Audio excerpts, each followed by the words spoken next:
Beginning, Joseph Smith had a period of his life. So he arrives the Smiths arrive in New York around 1816, 1817.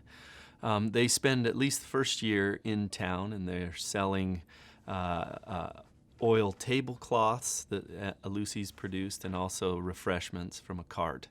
And so they've just come there from the east, and they're in Palmyra, and at that point, Joseph and his family end up moving to a farm on the border of Palmyra and Manchester. And so at that farm, it begins the story, like their introduction to Palmyra, also introduces them to a new era of their life. An era of their life where there's a division between religions. You have a division between Joseph Smith Sr. and also Lucy. And the division theologically is quite distinct, the difference between an Arminian belief or Calvinist belief. And Joseph seems to have gone to visit both of these churches. And so he's quite aware of what's going on. In addition, the background to that is his neighbor are the Chases in the farm that they've moved to. And the Chases, there's a young man named Willard Chase, who's a few years older than Joseph, and then his sister, Sally Chase. And in that relationship and other relationships, he ends up defining, gets into this money-digging culture that comes primarily from that relationship, and maybe a couple others like Lawrence, who lives there also. And so you have this balance of religion, but also folklore that's going on at the same time. And it seems that Joseph, he really is seeking, and he sees, he witnesses apparently a revival in the burned over district. He witnesses the excitement of religion, and he expresses this very clearly, things that we know very well in his history. And when he has these cross currents of cultures, both religious and this folklore culture, it's very apparent that he's a part of both of them. And it drives him to act towards asking God what to do, which of course leads to his first vision. But then, a couple of years later, he begins to get this visit from Moroni. And so you have the plates, the Moroni visits for 4 years, but also during that time, him struggling with, once again, these divisions and these strifes between the different theological viewpoints, and also the local money digger culture that he is caught up with. By 1826, even though he's meeting with Moroni once a year, he still has this desire to make some money for his family, to provide help with his family. His older brothers died by that point. And his father gets them involved in a contract to find some buried ore with Josiah Stoll. And so you have this one side that's pulling at Joseph that says, yeah, you do have gifts, and perhaps there's a way to use those gifts to get money. Whereas he also has this division between religions, and he's had this vision that says none of these religions are right. And you can see Joseph floating in a space that has these different opinions that creates some dissonance in his life. And that dissonance, eventually he turns inward, and he feels awful that he's been taken to court for money digging, and he admits to being a part of it. And he seems to turn directly to his experiences with Moroni. And so he has this 1-year period where he gets married, and he seems to have left the things that he's had in the past behind him. And his family, I think, has watched this. They end up in Palmyra, and they know Joseph is going to get the plates. And so his family's very well aware. We're not quite sure how many people know about the plates and the Moroni visit, but there's at least a couple. Josiah Stoll knows, he's a friend. Joseph Knight Sr. knows, he's a friend. One of his money-digging partners, Lawrence, he seems to know that he has, at least Willard Chase says so, that he knows about Joseph's adventure with Moroni and these plates. And so there's a handful of people that know, and so he's driven that this is a religious adventure rather than, or a religious endeavor, rather than a money-digging opportunity. And he's changed his heart. And so when he goes to get the plates, that's where he's at. And his family's excited about this. And so when he goes and gets the plates, you have different individuals helping him. His mother, he actually takes Joseph Knight Sr.'s wagon with him to get the plates, and then he never gets them. Well, in this process of retrieving the plates, there's all these different money diggers who believe that he has these new plates. And they actually believe that they are his, they're theirs, that they at least should have a portion of the plates, the value of those plates. And so they go to Joseph's in several instances, and they try to take the plates from him. They believe they have them in their possession. Even when Joseph goes to the hill and he gets the plates, in this 3-mile jaunt back to his house, he's apparently taken by 3 different marauders, at which time he hits them with the plates, hits them with his fist. His thumb ends up being dislocated. There's an account of his shoulder being utterly bruised and purple all throughout his shoulder. And so you have these people who truly believe Joseph Smith has a set of plates, but they believe that's partially theirs because of their previous experience with Joseph and his attempt to get the plates and to find ore and find this buried treasure that Joseph has been employed to get previously. Lucy Mack Smith tells us that Joseph Knight Sr. was there when he went and retrieved them. And Josiah Stoll tells a story in 1830 when he testifies for Joseph Smith in the court case of July of 1830, that he was there and he actually retrieved the plates through the window. So he was there. He knew about it. So there's 2 close friends that knew about it, right? So that's how we know that, through Lucy and also through Josiah Stoll himself. The other one, Willard Chase, explains that Joseph took Lawrence with him to the hill to find the gold plates. So if Willard Chase's statement is true, which he has shown to be stretch the truth in some of his other sources, but at this point, if we take that, there's at least 3 people that know that he has the plates. Which is interesting. So some people have said, well, they just don't know. There isn't many people that know about it. Well, that's just not true, because once he has the plates, then everybody in town seems to know about it. And there's even groups that organize themselves to go and take the plates or negotiate with Joseph. So they end up hiding it under the hearth.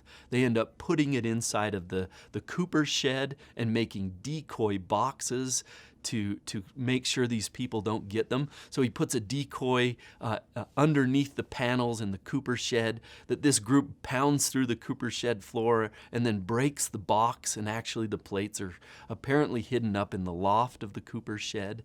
And you get groups of people, these apparently Chase and Lawrence, who are trying to retrieve these plates and get them back. So in fact, they are. When you talk about the physicality, did Joseph have a set of plates? Apparently he did, and these people are trying to get them. Additionally, you have Joseph, these witnesses of people with the plates. Lucy Harris herself goes Lucy Smith tells of Lucy Harris going to their house and her daughter hefting this box with this 50-pound set of plates in them. And she's convinced that they exist. In fact, when she comes back, she tries to steal them from Joseph.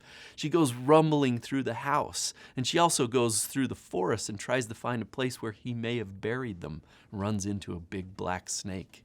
And so you have these very interesting examples of people who witnessed them. Martin Harris, when he finally goes to Joseph's house after the plates are retrieved, he hefts those plates and he realizes that there's something significant in there. In addition, the concept of the physicality of the plates, perhaps one of the most convincing witnesses was Joseph's father-in-law. And so Isaac Hale, in fact, he says he lifted this box, 50-pound box, and he felt the shift, he heard the sound, and he believed that there were plates inside. Now, he isn't a witness that said they were gold plates in an ancient record, but he knew and he witnessed that there was something in that box. Now, this is to such an extent that antagonists who would argue that the plates didn't exist have a very difficult time of doing so. They have to admit that the sources play out that there were plates that existed. Now, if there's plates that existed, then you have to believe that Joseph fabricated them or he got them from this angel, which he claims he did. And so it's very interesting. It comes down to a matter of physicality. And this is interesting, too, considering a post-Enlightenment period where demonstrating something's existence, the ontology of something, is a very powerful argument for these people. So the physicalness of the plates actually set the scene for addressing the Book of Mormon earnestly. One of the physical witnesses is after Joseph goes these 3 miles back to his house, and he has the plates wrapped in a blanket, and he runs home, and he's taken by 3 different people, even hit with the stock of a gun at one point, by one account. He gets home, and what does he do with him? Well, he's exhausted, running with 50 pounds for 3 miles. Certainly he had some adrenaline that drove him to do something like this. He gets to the house, and there's a window. Now, there's 2 witnesses of what happened here. There's one, which is Lucy Mack Smith, and Lucy Mack Smith explains that she took the plates through the window. Now, very interestingly, someone who was possibly there with her or there alone, Josiah Stoll explains under court order in a court in 1830 that's printed in a newspaper that's recently been found, that he was the one that got the plates through the window. Now, his witness is even more amazing. Now, the reason his is so interesting is because he gets those plates through the window, and he says, it was an amazing experience. He said, I believe those plates existed because I saw them. So, in fact, Josiah Stoll, if his account is accurate, he is the first person to see the gold plates other than Joseph Smith. Well, what happened is as he passed them through, the blanket fell from the top of the plates, and there was a corner that was uncovered. Now, he quickly wrapped this back up because he felt as if he shouldn't be looking at them. And he says the bottom of it looked like a great big green rock, but that they were plates. And so this green rock description is, some people have speculated that, well, it could likely be the ceiling or a copper ceiling that's been oxidized and turned green. These are all very big speculations, right? But in fact, he says they were plates, and I saw them. And so this is his witness. And Lucy Mack Smith, interestingly, she doesn't write her account until 1844 and 1845. And this is an 1830 account from Josiah Stoll, and they match up. Both of them taking claim to being a part of getting the plates through that back window as Joseph went and collapsed on his bed, and then his thumb was reset, put back in joint, and he was exhausted. But it's a very powerful concept of why would people in Palmyra believe that the plates existed? The next way that people address the plates is Joseph lied about them. But the very original concept of how to make sense of the plates is they exist and we want them. Rather, a couple of years later, that was a fabrication. Where are the plates now? Well, they couldn't do that because they had been hefting the plates. They had looked at the plates.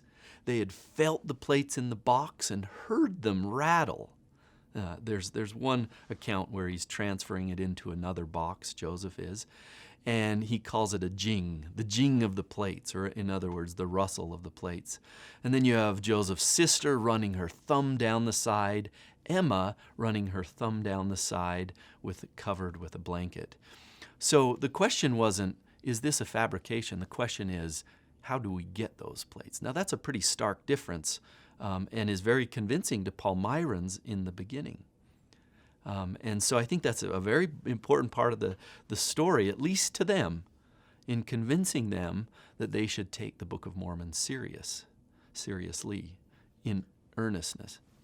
David Whitmer makes it very clear that he did not believe in the gold plates until the money diggers explained to him and took him to the hill Cumorah and showed him the stone box that was on the hill. So the money diggers are convinced, at least according to David Whitmer in 1887 when he writes his account, that other thing that existed were these stones that created the box that held the gold plates in, that was enshrined within the Hill Cumorah. Once again, that's a story that David Whitmer tells and sticks by. He says, that's how I gained my testimony of the gold plates. So the physicality in a post-Enlightenment period is extremely important to these early believers. The fact that there was a physical item. Now this is important to know, especially since the fact that in the translation, Joseph did not address the gold plates. He simply possessed them in a box, under the bed, or buried out in the woods. And so what were the plates for? I think we know darn well what the plates were for. In a time period like the post-Enlightenment time period, this physical approach to convincing people of their reality is extremely powerful. And it is a reality historically to these people, even those who did not believe. And so I think that's important. Like later, a physician, Blatchley, he chides them and says, "Now listen, I want to see the plates. I want to examine them, or I will not believe." This was after the plates were given back. Well, Joseph says, well, there's witnesses who saw the plates. And he says, no, I want to examine them. I want to see them. I want to feel them. Well, these previous people, before the plates were given back to Moroni, well, they didn't have that problem. They believed that it existed. So in addition to David Whitmer's witness that he gained his testimony by talking to the money diggers who had seen the stone box, someone who was also convinced of that and who had in fact just recently interviewed David Whitmer was a man by the name of Edward Stevenson, who was a newspaperman from Salt Lake City. And so he traveled back and he went to the Hill Cumorah, and his story was that he had gone to the Hill Cumorah and talked to the farmer who owned and had plowed over the top of the Hill Cumorah. He got sick of people wandering around and trying to find the gold plates there. And so he asked him, did you ever see a stone box? Now, according to Edward Stevenson, he said, yes, I did. And it was at the bottom and had been washed out after he had plowed over the Hill Cumorah, removing trees and everything. And so they went down there, and Edward Stevenson saw what he said was these slates of stone carved to create the box that the plates were stored in. And so he's another witness of that physicalness of the stone box. And so there you have his witness. Additionally, you have this other Martin Harris. So Tiffany's Monthly interviewed Martin Harris about the plates, and they placed it into money-digging culture. They took what he said and they shaped it into a way that really sounded like made sense in a money-digging culture, where they would search after treasure and it would move underground. And they told this story of Martin Harris, who went to find the stone box. And he found the stone box and chipped off a corner. And they said that Martin Harris had told them, you will know when you find that stone box because I chipped off a corner of it. Which is another interesting, this one is definitely shrouded in a story given to a periodical, and it's aggrandized and placed into a money-digging culture. But once again, the concept of people approaching that stone box is still prevalent within the dialogue about the existence of the plates in Martin Harris's life also. So those are your three primary accounts about the actual box that existed. And I think they're all important. They tell us that the physicality of the plates was deeply important. So the other point of the physicality of the plates comes through Joseph Smith's attempt to take characters off of the gold plates. So this isn't necessarily someone holding and hefting this physical set of plates. It's Joseph taking the squiggles, the wiggles, the characters that were on the plates, and then believing, and I think this was a bit naively on Joseph's part, like if Joseph had fabricated these and then sent them to specialists who knew languages, I think he would have been uncovered immediately. And Anthon claims that he did immediately find this. But those characters were used throughout his life. We have accounts of those characters being reproduced very early on in 1828 and being shown to scholars in the East, including Mitchell and Anthon and likely others. Bradish, of course, saw them. And these specialists looking at them, and it was part of the evidence of what the Book of Mormon was. So in a post-Enlightenment age, how are you going to convince someone of the truth? Well, you might find a scholar who sees these characters and legitimizes them. Now, this is a very powerful witness, and they use it by taking Scripture and turning the Anthon story into a prophecy fulfilled. And they see that, and they match it up. In fact, later, the same story is even in the Book of Mormon text. Now, they didn't originally go to meet with Anthon, but Anthon was the fulfillment of that prophecy. But it shows this evidence-based concept of how Joseph's trying to bring legitimacy to the Book of Mormon. Legitimacy to this text that he believes is Scripture, and others do also. He's very convincing in this, and I think people believe. And so with that in mind, these characters, they're not just put on one piece of paper. Joseph originally makes numerous copies of these. We know this because he actually has scribes make numerous copies. His brother-in-law is used, Emma is used, and they all make copies of things that he's pulled from the plates. And some even have said, Joseph Knight Sr. said, he tried to make an alphabet.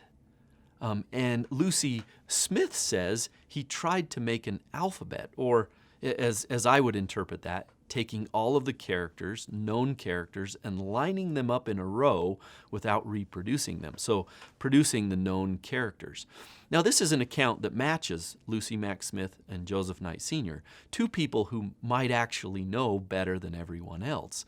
And they seem to think he's trying to produce an alphabet of ancient characters from the plates, which would make sense. What did Charles Anthon say he saw? He saw these vertical columns of characters lined up one after the other. And so a list of characters, it's kind of like a kanji, like the Chinese characters in rows instead of columns. Well, this is the same way he could have likely organized what he tried to make as an alphabet. So he sends it there. And so these are witnesses. You have people who were copying them. But in addition, we have accounts of in Kirtland, where he's using these as evidence. John Whitmer likely took a copy of them when he first went to Ohio to convince them of the truthfulness of the Book of Mormon. When Joseph died, there was a massive placard created by a Mormon New York press that had copies of the characters on it. The characters were, in fact, an evidence for the Mormons that the Book of Mormon was true and that the plates existed. Once again, playing on the concept of this physicality. What does the physicalness of it matter? Why does it matter that the gold plates existed? Because it allows these interested people to address the Book of Mormon earnestly. And so once they read the text, as Joseph's Revelation says, D&C 5, if they will only read the text, they will believe. How do you get them to read the text earnestly? You legitimize the process. And that's exactly what they've done with witnesses. Now, this is explicitly done through the 3 and 8 witnesses. First of all, the 3 witnesses, which is prophesied of in the Book of Mormon, and also in D&C 5, a revelation from Joseph Smith given in March of 1829, say that there will be 3 witnesses. D&C 17 calls these witnesses. And these witnesses have what you would call a religious phenomenological experience. An angel appears, and consistent through all, a table appears, and they have this Book of Mormon paraphernalia. And God's voice comes from the heavens and calls to them and says the translation is correct. Now, this is by all means a miraculous religious experience. And so the point of their witness was, in fact, that they heard God's voice who testified of the correctness of the book. They also saw an angel who gave them physical items like the Liahona, the sword of Laban, of all things, the plates, and they felt them, and they sat and watched them on a physical table. So this is a diverse witness, a witness that draws back Book of Mormon paraphernalia. Do these people exist? They must, because here is the sword of Laban that Nephi wielded to cut off his head. How much of a witness is that? And it's very powerful, a very religious concept. Now, turning next, the next 8 witnesses were not called in the same way. They weren't revealed the same way. We don't have a revelation that says, and the 8 witnesses were called to do this.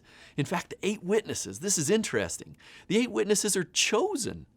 And some scholars have toyed with the idea that they were chosen as part of the original 12 disciples. This is hard to prove.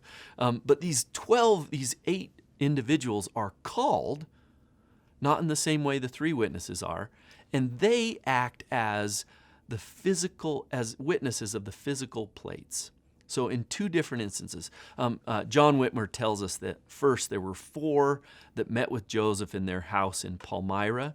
And in the house in Palmyra, he sifted through the pages of the gold plates. And then 4 met with him out at the place where they used to pray near the grove.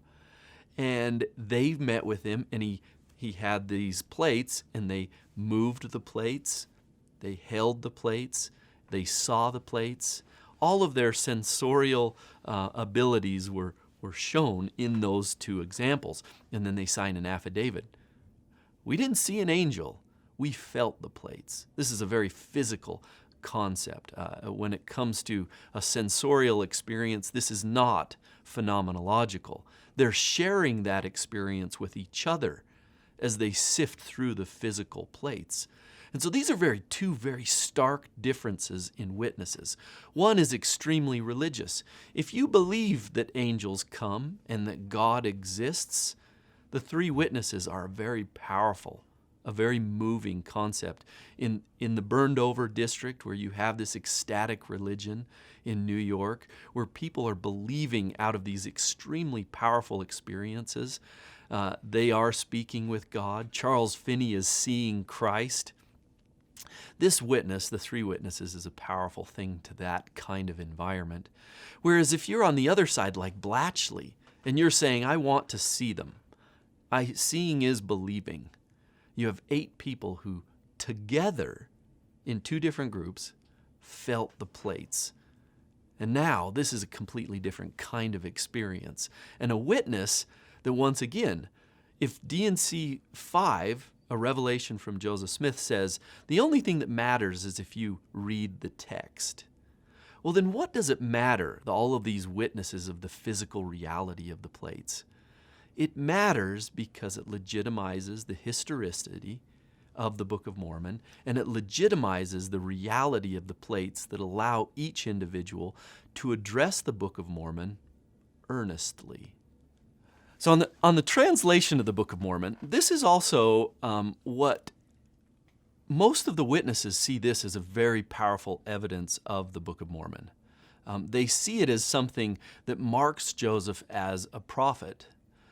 Not just the fact that Joseph had these plates transferred to him from an ancient prophet, not that he possessed the plates, but the way in which the Book of Mormon was translated was perhaps the most powerful witness that it was true.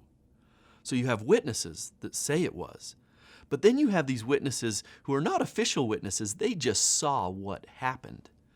And so their words in themselves are the things that tell us, that mark, well, how in the world could this be done? So, for example, in Joseph Smith's 1832 history, you have the first example of Joseph Smith's handwriting. And the handwriting, it isn't anything profound. It's trying to be summative. And you have this very small blurb about the Charles Anthon episode. And in that blurb, there is very little correct syntax. There is no punctuation. And in one case, it feels as if he's a little bit confused. And it's not written well at all. And you have this is in the summer of 1832 that Joseph wrote that. And it's his first example of his handwriting. Now, granted, this could just be a terrible example of Joseph Smith's writing. by 1832. That's certainly a possibility. But even in his very best days, comparing it to an 1829 text like the Book of Mormon makes it very distinct that Joseph Smith, at least according to his wife, could not have done the Book of Mormon creatively. Producing that text, according to his wife and according to Martin Harris, was the most miraculous, remarkable thing about the coming forth of the Book of Mormon. How could this farm boy produce a text that is so complex, that actually has this continuing flow, but also a complex structure where you have several narratives being pulled together, sources being used within, and the concept of different records being compiled. Like the first third of the Book of Mormon, the small plates are in first person, the large plates are in third person, and then you have the first person accounts of Moroni in the back. Now, if Joseph is cognitively thinking about this and creatively producing it, he needs some notes. He needs to know that over the 90 days, he cannot contradict himself for it to be seen as a legitimate text. Now, how is he going to do that? Even a person with the very best memory could not create this concept that doesn't repeat itself. It doesn't actually contradict something that's internal in the book, and it has to be a text that people can read and find religious guidance through it. So Joseph may have had some theological background, given he's been to the Presbyterian churches and the Methodist churches, and he's been influenced by some universalism, but he does not have the ability to some of the teachings and doctrines that are complex enough in the Book of Mormon to produce it creatively. In Alma 42, you also get this beautiful language. It seems poetic. It has form, it has structure, it has a complexity of theology that is even beyond Joseph in his very last years of his life. A concept of understanding who God is and what God's relationship is to mankind. How will God save humanity? The concept of soteriology that exists in a matter of one chapter is beyond Joseph's personal conversations. It's honestly even at times beyond his most mature speeches at the end of his life. That's an 1829 document. A document that comes from Joseph's mouth that he is unable to actually produce even later in his life. So knowing that, why are the witnesses so important? Well, Emma, reflecting back, and she certainly is apologetic. She wants this to seem like a miracle. But she says, I was struck by the fact that Joseph had no idea that there were walls around Jerusalem. He had dictated something and then questioned if that was true. And then he dictates more and more. And she is absolutely fascinated that he has, and this is the way she describes it, his head buried in a hat with what we call the Urim and Thummim, and dictating words that have appeared on that religious device as the text of the Book of Mormon. So in her experience, sitting across the table, there are no books, she says. There are no notes, she says. There is nothing but a hat, a table, and a Urim and Thummim lodged inside of that hat. Joseph isn't reading from the Bible or taking text or passages from the Bible. He's reading off of seer stones. And she says this is the remarkable part about it. He's this poor boy, this boy who cannot produce a text creatively like he is, who's couldn't remember all the complexities and making sure that it's all smoothed over. And she sees that as absolutely remarkable. So, is that consistent, or is this just Emma making up the story? The account from Emma Smith, it is derived from a time where her son, Joseph Smith III, has just returned from Utah. And Brigham Young has told her, or has told Joseph Smith III, you need to ask your mother about polygamy.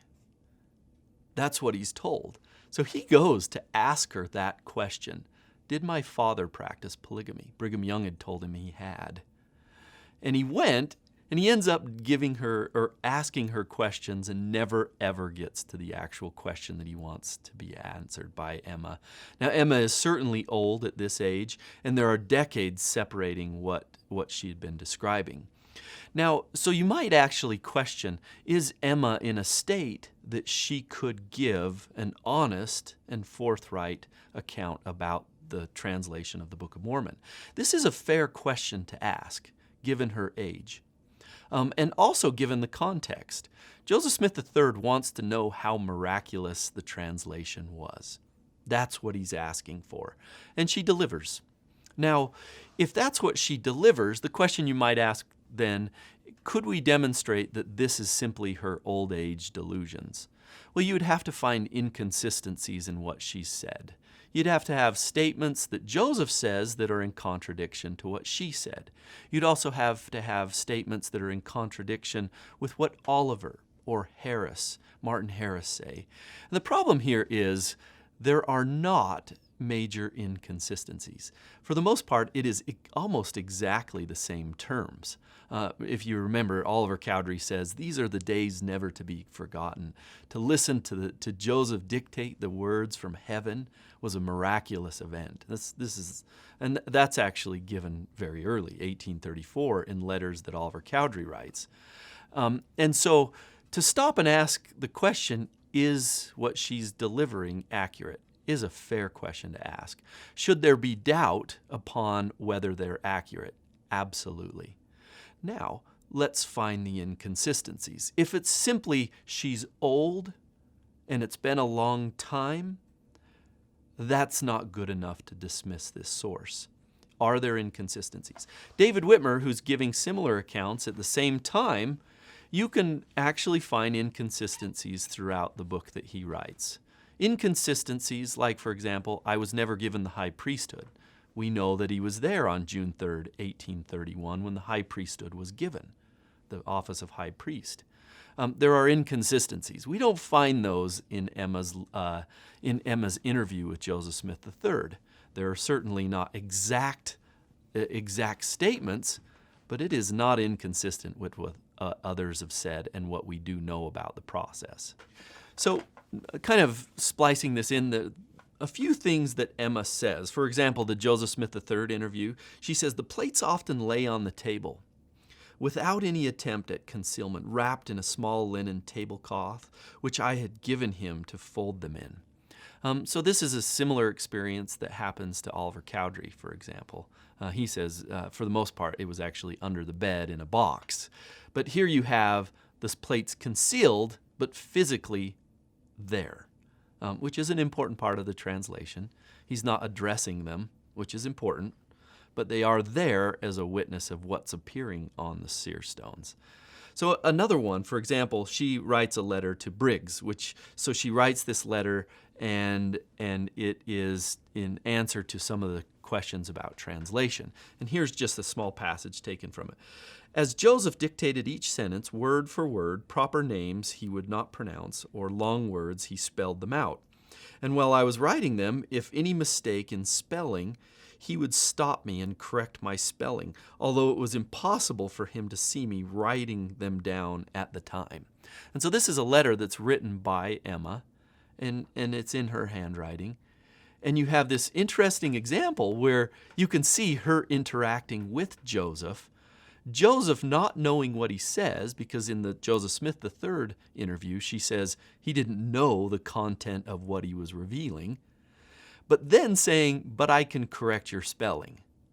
So the experience for Emma, or at least the way she describes it, is very remarkable for her. The experience is powerful enough to call it a miracle.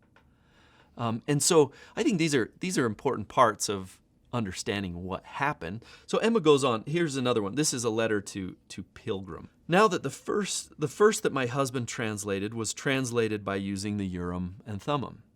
The second, and that part that Martin Harris lost. After that, he used a small stone.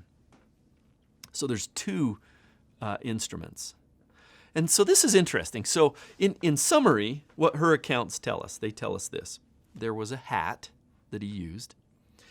There were plates covered on the table that he never addressed but kept there, and that Joseph had no volition about the process. And then fourth, he had 2 instruments. Now those 4 points, outside of any of the other details, are also things that the other witnesses state.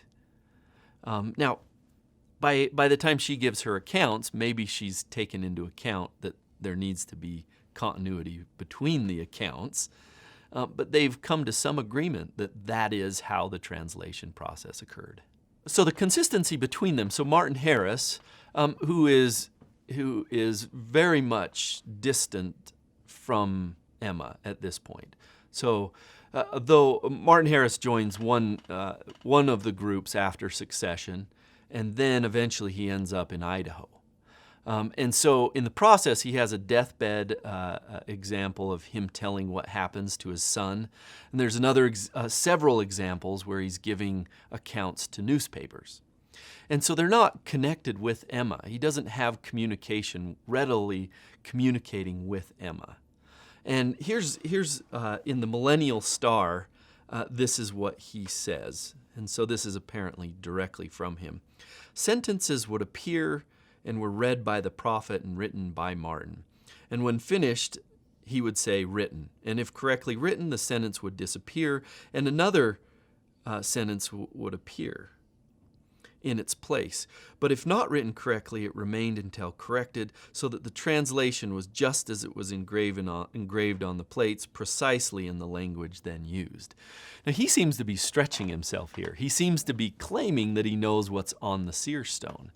Now, his claim was likely what Joseph told him was happening, or he's speculating and assuming what's happening in the translation process. But either way, Martin Harris is also claiming that Joseph would see words on the seer stones. On the religious devices, he would see the words. Additionally, he's claiming Joseph had no volition and that he's using a hat. Now, all of these elements are as it could be seen as apologetic elements. Joseph did not write the Book of Mormon, is essentially the story that they're telling.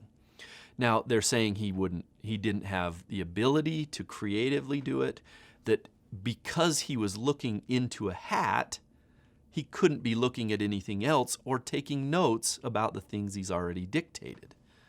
And it's because he's looking directly at stones and it's coming from the stone to him, there is a sense of him not having already prepared the manuscript before he comes. And so you can see the whole story that the witnesses are telling lead toward Joseph having zero volition, the hat telling us this, or insisting that he wasn't using any other items like a Bible or a prepared manuscript. And so with Emma, with Martin, with Oliver, they're all saying the same thing. Joseph miraculously got this from God from seer stones. And the environment, the hat, the table, the plates, tell us that. So the concept of what the witnesses say are resoundingly clear, the way that Joseph translated the Book of Mormon. Their experiences, and it was separated into 3 different experiences, 1, Emma's, 2, Martin Harris's experience, and 3, Oliver Cowdery's experience. All of them say Joseph, used a hat, used these religious devices they later called Urim and Thummim, and had the plates but never addressed the plates. All of that leads to the concept of them, or the story, the narrative being from those 3 witnesses that Joseph did not have anything in front of him. It came from God. That's where all of their witnesses direct. Now, that being said, so would it be something different? They're clearly not lying. They're clearly having the same experience. And so knowing that, you can't say, well, one of you said this and the other one said that. They seem to be fairly similar. They seem to be telling the same story of how it occurred. But the only way that you could question it is perhaps through a literary analysis of the Book of Mormon. Perhaps that's how Joseph Smith believes it's happening. Whether it's in his being developed in his head or on the stones, I think his cognition doesn't have the ability to say otherwise. And so how do you know what really happened? Or what are the Joseph Smith sources is another question you have to ask. What does Joseph Smith say about the translation? He's actually very tight-lipped about many things in his life. Those things that are sacred to him, he does not reveal until God asks him to reveal it. A perfect example, D&C 1:10, where Jesus appears, Elijah, Moses, Elias appear to him. That was never published or made public in Joseph Smith's lifetime. It was 1876 before it was canonized.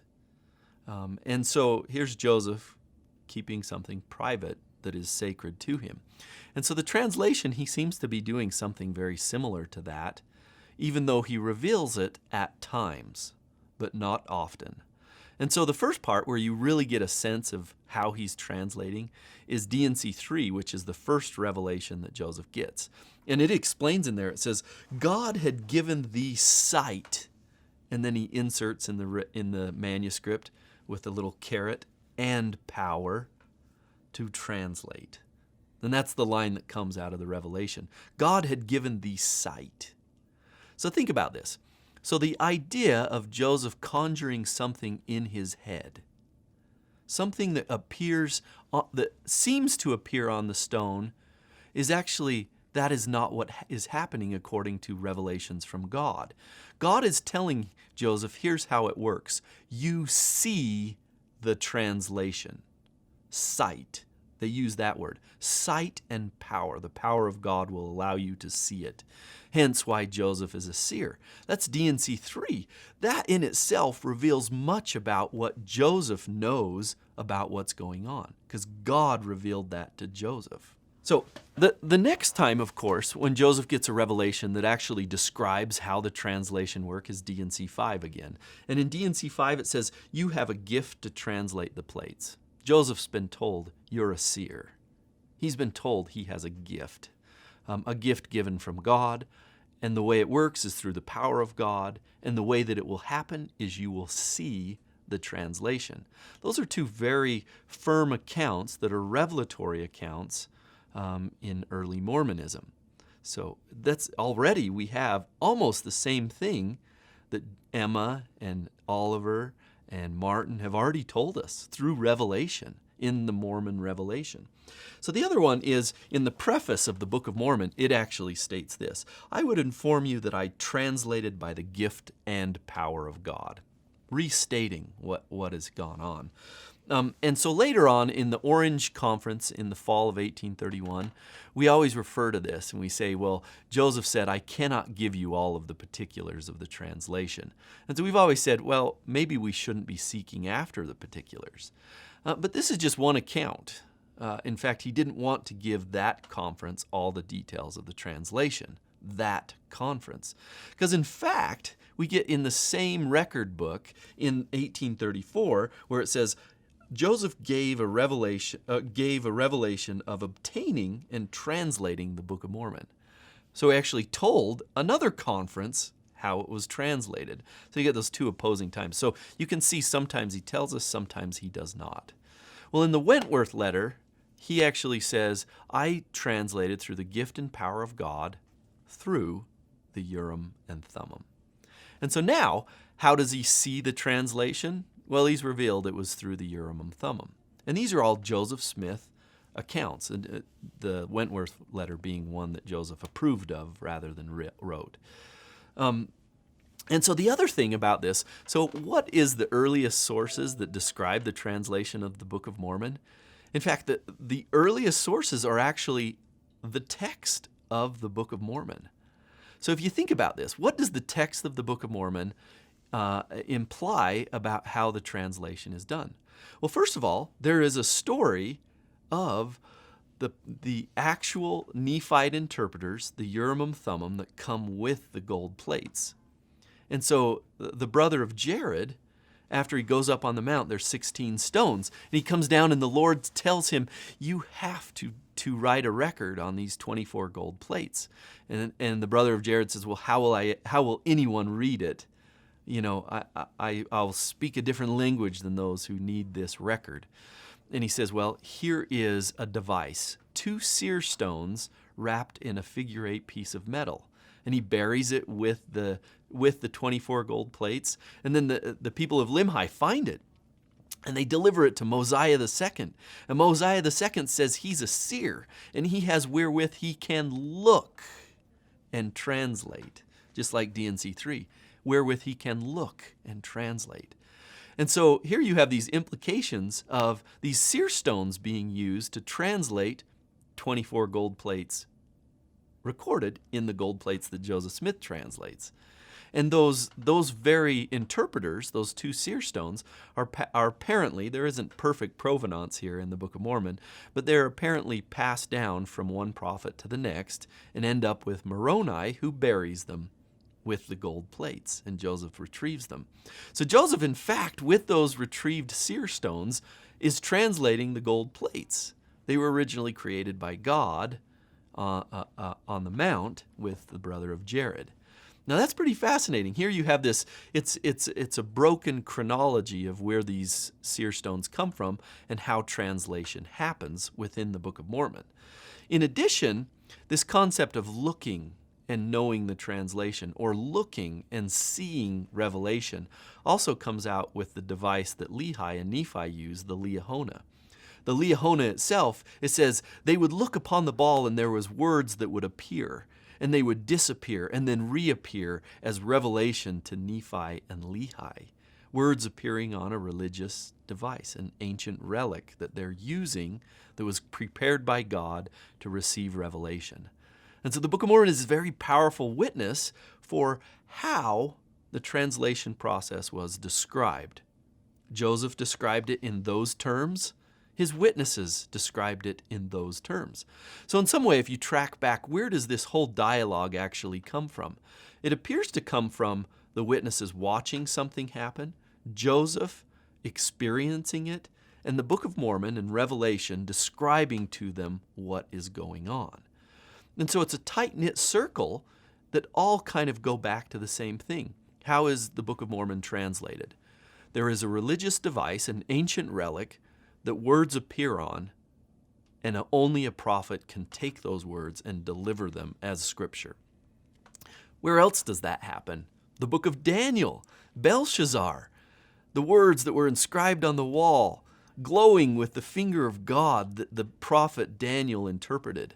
Moses on the mount where with these tablets, God's finger inscribed the words on the tablet.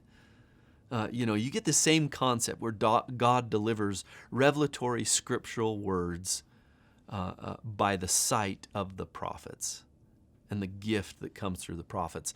And so they're pulling this all together. In fact, that Belshazzar story, there's the exact same story is told about a Nephite group of Ammonihah, is an example where the same story, words appearing on the wall, and so you have it also in the Book of Mormon. So over and over you have these narratives being delivered through Mormon scripture, D&C 3, D&C 5, the Book of Mormon, and then what they know of the Old Testament are being combined to create a narrative of the miraculous coming forth of the translation of the Book of Mormon through the prophet Joseph Smith.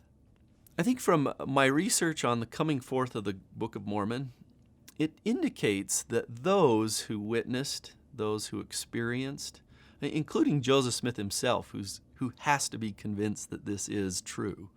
He in himself is a witness of his own work. These witnesses and their accounts that are recorded from the past indicate that they truly believed this was a true work of God.